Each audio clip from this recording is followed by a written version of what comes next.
Comrade, ভারতের গণতান্ত্রিক যুব ফেডারেশন এবং উপজাতি যুব ফেডারেশন, টিএসইউ এবং ছাত্র ফেডারেশনের উদ্যোগে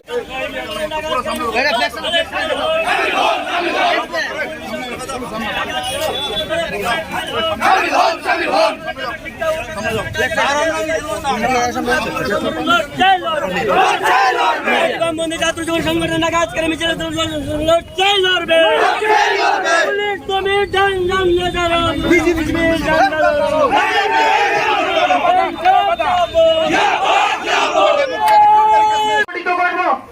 সবাই পার্টি বিষয়ে চলে যান। আমরা এখানে বিক্ষোভ করবো।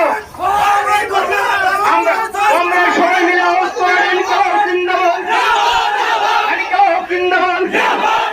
পুলিশ তুমি উঠতে ছাড়ো, বিজেপির ঝান্ডা ধরো।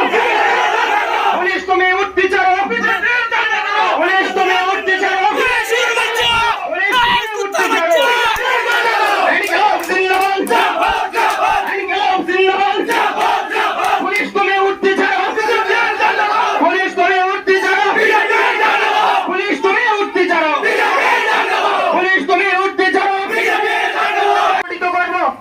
সবাই পার্টি বিষয়ে চলে যান। আমরা এখানে বিক্ষোভ করবো।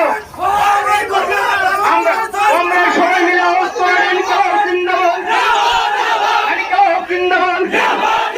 পুলিশ তুমি উঠতে ছাড়ো, বিজেপির ঝান্ডা ধরো। পুলিশ তুমি উঠতে ছাড়ো, পুলিশ তুমি উঠতে ছাড়ো,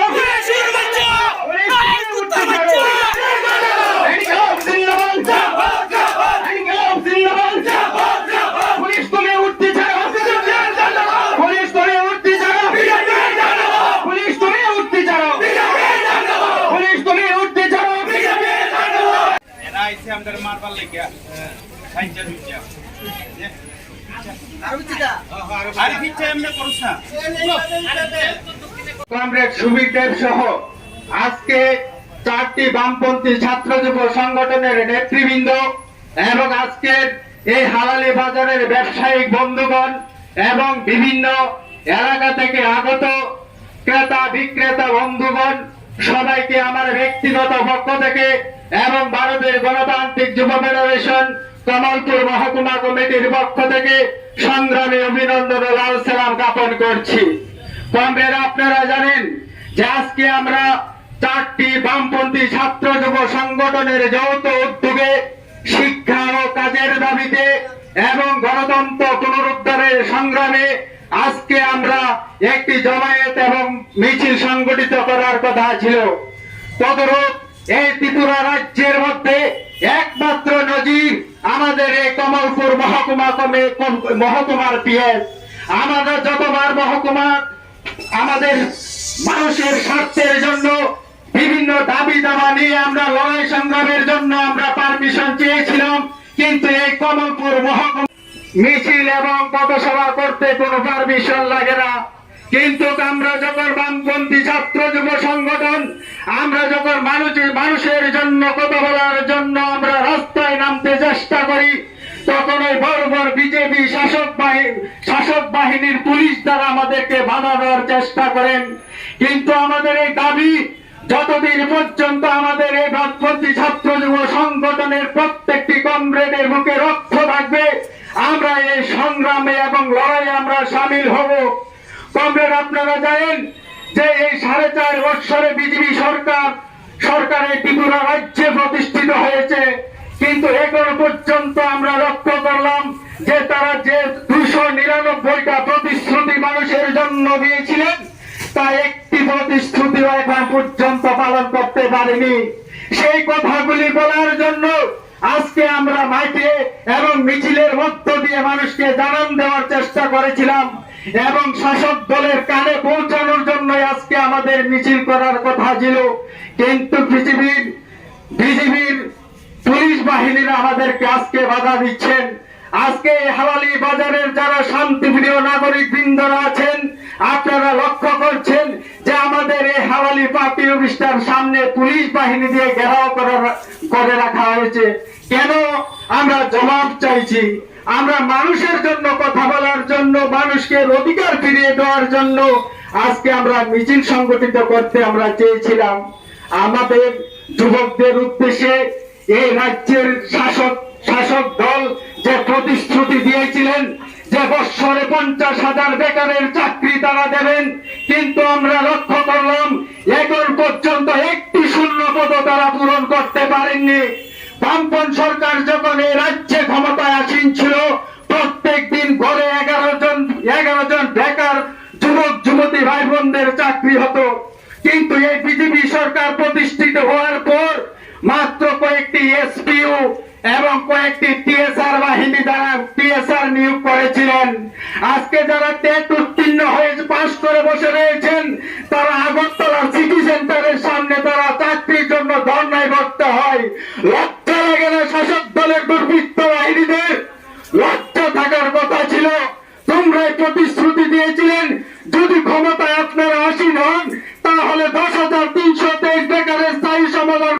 পিএসইউ কমরেডরা জানতে চায়, প্রধানমন্ত্রী তুমি জবাব দাও, বছরে 2 কোটি বেকারের চাকরি কি হলো? আমাদের রাজ্যের মুখ্যমন্ত্রী বলেছিল, নির্বাচনী ইস্তারে দিয়েছিল প্রতি বছর 50,000 চাকরি কোথায় গেল? জানতে চায় টিএসইউ কমরেডরা। আমাদের ছাত্ররা জানতে চায়, স্কুলে শিক্ষক নেই, শিক্ষিকা নেই, স্কুলের আয়া ক্লাস করাচ্ছেন কেন?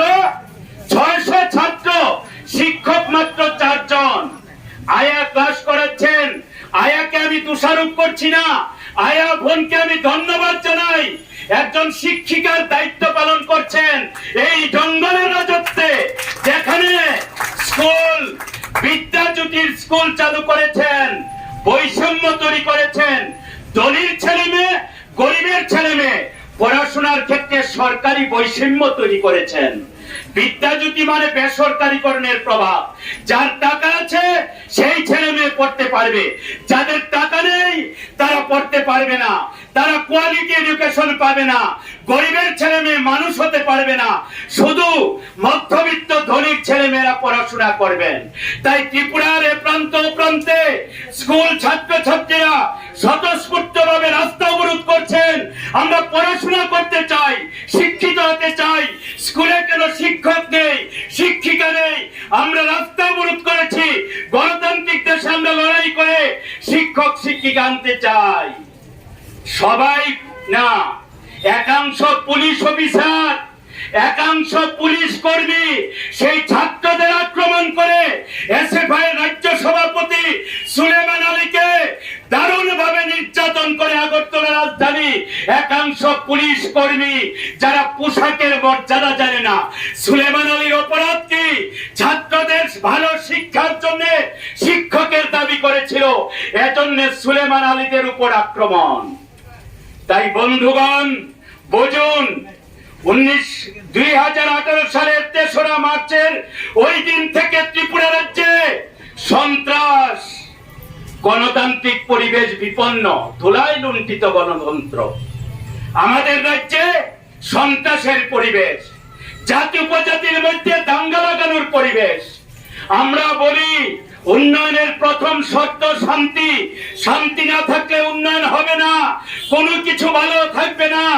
আমরা ভারতবাসী, কে হিন্দু, কে মুসলমান, কে বুদ্ধ, কে খ্রিস্টান, কে বাঙালি, কে মণিপুরি, কে হিন্দুস্তানি, কে কোন ধর্ম, কে কোন সম্প্রদায়, কে কোন ভাষা, এটা বড় কথা না।